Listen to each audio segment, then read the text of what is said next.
अस्सलाम वालेकुम रहमतुल्लाहि व बरकातुहू। आप मेरा चैनल देख रहे हैं जिसका नाम है शाह खालिद। जहाँ रहें खुश रहें आबाद रहें। आज जो स्टोरी मैं शेयर कर रहा हूँ वो जो हमारे सलमान मिर्ज़ा हमारे बड़े प्यारे यूट्यूबर भी हैं और जर्नलिस्ट भी हैं, सीनियर हैं। उन्होंने एक ओवरसीज़ पाकिस्तानी की स्टोरी जो है वो शेयर की और अच्छा जो उन्होंने एक व्लॉग बनाया। आज मैं क्योंकि हम लोग ज़्यादातर जो है ओवरसीज़ पाकिस्तानी है, तो क्या मसाइल आते हैं जब हम पाकिस्तान से बाहर। आप तो अकेला टाइम गुजारते हैं, आपको पता है इतनी आसान लाइफ नहीं होती पाकिस्तान से बाहर, अपनी कम्युनिटी के लोग नहीं होते और डिफरेंट लाइफ है, बहुत ज़्यादा टफ लाइफ होती है। तो ये स्टोरी है जो है कामरान मलिक साहब की। कामरान मलिक साहब जिनका ताल्लुक़ कराची से है, ये 4 साल से जो हैं वो यूके में रह रहे होते हैं। तो अभी ये जो है 2025 में जो हैं ये पाकिस्तान आते हैं, यानी कि आई थिंक 3 महीना पहले ये पाकिस्तान आते हैं। अब लाज़मी बात है, अपनी फैमिली वगैरह जब होती है तो फैमिली से मिलने तो आना पड़ता है ना, तो पाकिस्तान आते हैं। अब पाकिस्तान आते हैं फिर ख्याल आता है कि यार मैं अब अपना बैंक अकाउंट ओपन करता हूँ पाकिस्तान में। अब वो जाते हैं बैंक अकाउंट ओपन करने बैंक में। लाज़मी बात है, हमारे आईडी कार्ड से ही सारा काम होता है। जब वो आईडी कार्ड देते हैं, जब आईडी कार्ड चेक होता है, तो जो अफसर होता है जिसने बैंक अकाउंट ओपन करना होता है, वो कहता है भाई आपका जो आईडी कार्ड है वो ब्लॉक हो गया। वो परेशान होता है, यार मेरी तो एक्सपायरी डेट में भी काफ़ी अर्सा पड़ा और मेरा आईडी कार्ड ब्लॉक है।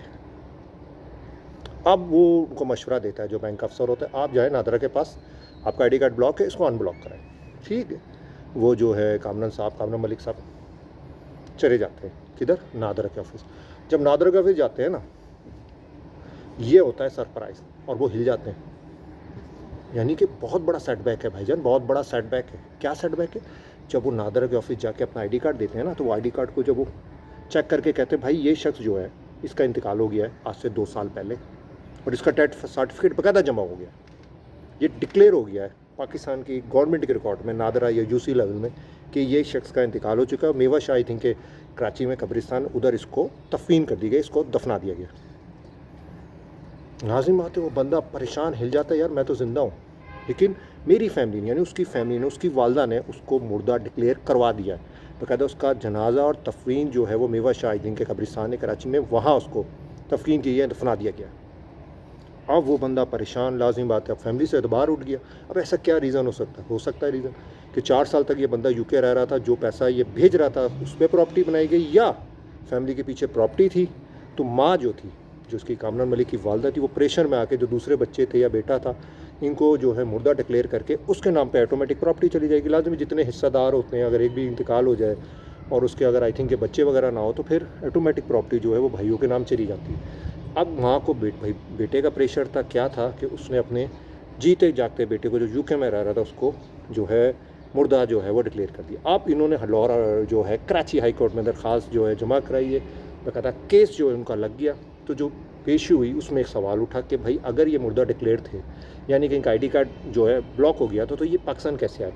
सिंपल सी बात है भाई, ये यूके वगैरह या दूसरी कंट्री की जो इमिग्रेशंस होती हैं ना, वो आपका पासपोर्ट देखती हैं, वो आपका आईडी कार्ड के उनको कोई इंटरेस्ट ही नहीं है। तो इनका आईडी कार्ड तो ब्लॉक हो गया था, लेकिन इनका जो पासपोर्ट था ना वो ब्लॉक नहीं किया गया था, जिसमें वो ट्रैवल कर गए। अब वो लास्ट में बात, फैमिली से उनका एतबार उठ गया है, उतर गया है उनका फैमिली से एतबार। तो अब वो पाकिस्तान से बाहर जाना चाह रहा है। अब उसने ये कराची हाई कोर्ट में केस किया है। तो कराची जो हाई कोर्ट में केस किया है, उसने कहा भाई सिंपल सी बात है कि मैं यहाँ तक तो आ गया हूँ, अब मुझे पता है कि जब मैं कराची एयरपोर्ट से जाऊँगा तो मेरा आईडी कार्ड भी चेक होगा और वो मेरा ब्लॉक है, और उसमें मैं ब्लॉक हूँ, लाजमी मेरी जो डिटेल निकलेगी उसमें मुर्दा डिक्लेयर हूँ, मुझे तो ट्रैवल नहीं करनी जाएगी। तो मेरा जो आईडी कार्ड है ना वो अनब्लॉक कर दें, बड़ी मेहरबानी होगी।